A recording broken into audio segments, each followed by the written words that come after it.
Hello. Hello. I'm heating up this cast iron skillet. I'm going to use a guard on here at one point because this gets really hot. I'm heating it up because I'm doing something different. I was going to make Salisbury steaks and I got it in the, all mixed up with onion and garlic powder, panko breadcrumbs, some ketchup and whatnot, and lots of onion, like I said. But I thought instead of making them into little Salisbury steaks, I'm going to make them in one big meatloaf and make a brown gravy. So this is how I like to form it. Now I'm getting this hot because I'm going to sear the meat first, then they're going to go into the oven. It's going to go in the oven, not plural. So let me get this out. And this is what I like to do to form it. Okay, it's like a big glob right now, right? So I kind of slam it down like that. And it's a nice flat boom, boom. You don't have to say boom. Boom. And then I like to do the ends too, a little bit. Bounce, bounce. No slam, slam. So it's like a cube. See? Look, it's like a cube now. And that's what I'm going to brown. Okay, I am going to put a little bit of oil. This thing is getting hot, y'all. So let me get a move on and wipe my hands.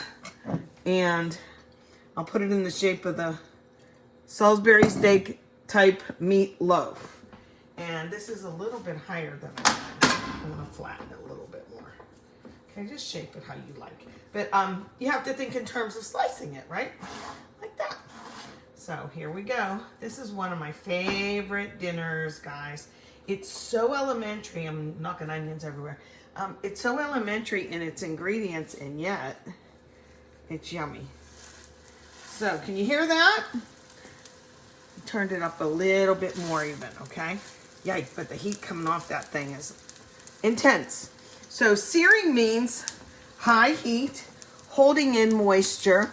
I'm just gonna flip it around and then put it on like 350 covered in the onion, in the oven, and I'm looking at the onions. And it's gonna give me an onion type brown gravy that's so good. So I don't wanna keep it too long on any one side. I'm actually gonna look at this now, like this. Come here, it's heavy. Okay, I browned this side. I turn it, but you'll see it in a second. Okay, just hold that up. This just takes 2 minutes, but the reward is great. Okay. Again, Salisbury steaks, one of my very favorite meals. I love them the next day. I love them cold on a sandwich. One of my favorites. So come here, you. Okay, put that there. See how it's brown on that side? A little bit brown, just enough to not encrust, so to speak, but brown to hold in the flavor. Some onions will come out on the side, and that's good because that'll be in the gravy. That'll be great. Make a nice brown gravy. Okay, let me flip it just to expedite things to show you, okay? Ouch. There we go.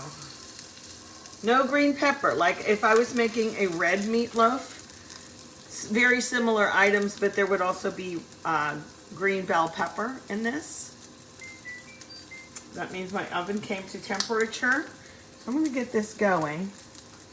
I may have to add some liquid a little bit later, but I don't want to steam this too much. Let me go like on this side now. All right. Okay, with that said, and it doesn't look as brown in here as it does in here, but that's okay. You'll see it at the end. So, okay, little meatloaf to be. I'm turning the oven off.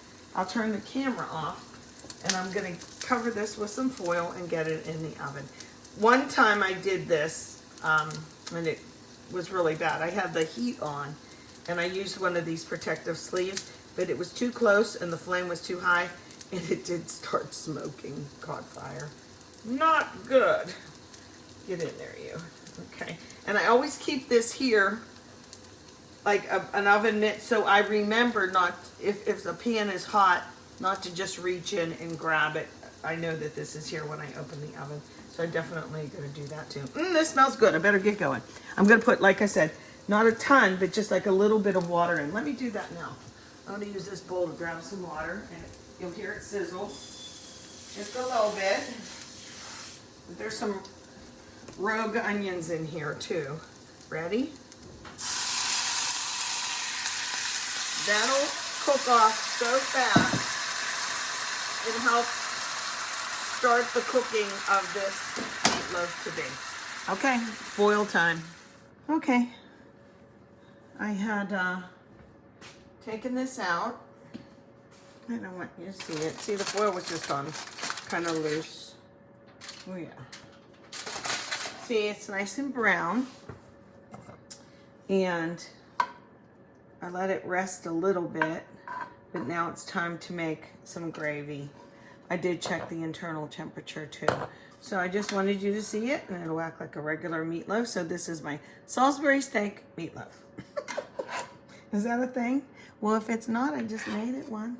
And we're gonna have mashed potatoes and gravy, of course. And I will show you the final result. There we go. It's gravy time. I decided to do the flour and fat a little longer. See how dark it is? I'm gonna pour back the liquid that was in the bottom of this skillet, plus some water. I'm gonna make a nice gravy. That flour that was in there will thicken this. Look how raging hot that is, huh? Now, if there were a lot of giblets in the bottom, and I wanted to strain it, I would just do this and strain. But I want all that good flavor. Little bits of onion in the bottom. And I'm gonna let this on the heat while I make my mashed potatoes. I will turn it down to, like, you know, medium, between medium and low. And it'll get a little thicker, and then you salt and pepper to taste, okay? So there you have that. Yum. Here's another Aunt Shirley's culinary cookies. I use this type of pan so I can use my mixer right in it. Always put your butter in your potatoes before you put in your cream and salt. So we'll mix these up first, and then when they're nice and smooth, that's when we'll end up putting in a little bit of some sort of dairy, cream, or whatever, and also your salt. Then you'll have the best creamy mashed potatoes.